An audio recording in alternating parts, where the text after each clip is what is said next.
বিলুনিয়াতে ব্যাঙের ছাতার মতো গজিয়ে উঠছে মাইক্রোফাইন্যান্স কোম্পানি। সাধারণ লোকেদের ঋণ দিয়ে করছে যা ইচ্ছে তাই ব্যবহার। এমনই এক ঘটনা ঘটল বিলুনিয়া থানাধীন চিত্তামারা নাথপাড়াতে। এক ব্যক্তির বাড়িতে ঋণের টাকা আনতে গিয়ে তার বাড়িতে তালা ঝুলিয়ে দিল এই কোম্পানির লোকেরা, যেটা কোনোভাবেই করতে পারেন না তারা। এই মাইক্রোফাইন্যান্স কোম্পানির নাম Vedika credit capital limited. Belonia Satmura এলাকাতে এর শাখা অফিস রয়েছে। এই ঘটনা মহকুমা প্রশাসনের নজরে আসতেই শাখা অফিস পরিদর্শন করা হলো মহকুমা প্রশাসনের পক্ষ থেকে। শুক্রবার সকাল 11:30 নাগাদ ডিসিএম সঞ্জয় শীল সহ অন্যান্য অফিসাররা Vedika credit capital limited Belonia শাখা অফিসে গিয়ে শাখা সঞ্চালকের সাথে দেখা করে এই কোম্পানির কাগজপত্র খতিয়ে দেখেন।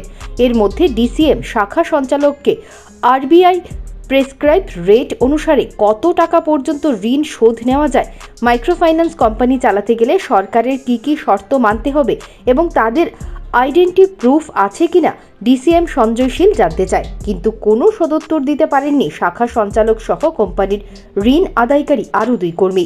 পাশাপাশি ট্রেড লাইসেন্স দেখাতে পারেননি শাখা সঞ্চালক। সাথে সাথে Vedika credit capital limited Belonia শাখা অফিসে দরজায় তালা ঝুলিয়ে সিল করে দিল বিলোনিয়া মহকুমা প্রশাসন।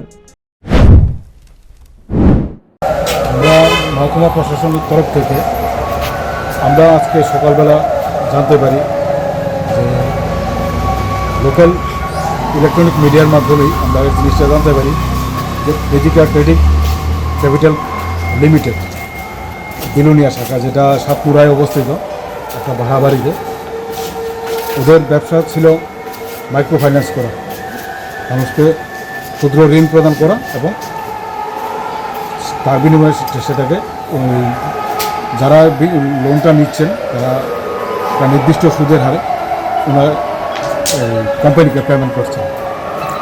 তো গত 26 তারিখে এরকম একটা ইনসিডেন্ট চিত্তামারা নাথপাড়াতে হয়, যেটা সেখানে তাদের যে ইনস্টলমেন্ট কালেক্টর 2 জন ছিল, ওরা ওখানে যায়, তাদের কাছে ইনস্টলমেন্ট দাবি করে।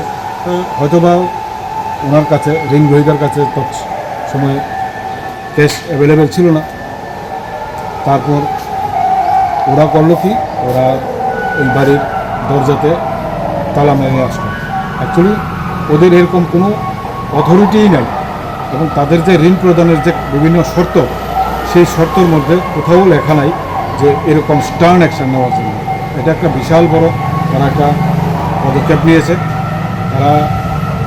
আমি ব্রাঞ্চ ম্যানেজার এবং যারাই এই ঘটনাটা ঘটিয়েছে তাদেরকে এসডিএমের কাছে নিয়ে যাই।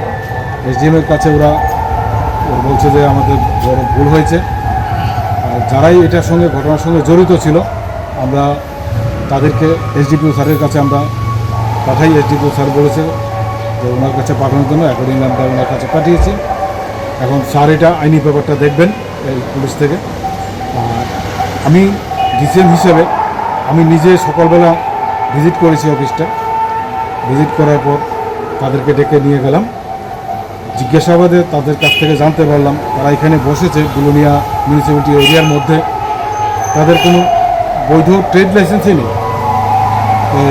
আমাদের যে Tripura protection of interest of depositor act 2000, ওখানে বলা আছে কোনো অর্থনৈতিক সংস্থা যদি কোনো জায়গায় ব্যবসা করতে চায়, সেইখানকার লোকাল যে সরকার আছে অথবা পঞ্চায়েত বা মিউনিসিপ্যালিটি বা পৌর নিগম বা কর্পোরেশন, এখান থেকে তাদের ট্রেড লাইসেন্স নিতে হবে। এসব মাইক্রোফিন্যান্স কোম্পানিগুলোর জ্বালায় অতিষ্ঠ সাধারণ জনগণ। এবার শক্ত পদক্ষেপ নিল বিলোনিয়া প্রশাসন। Bureau report, news prime Tripura.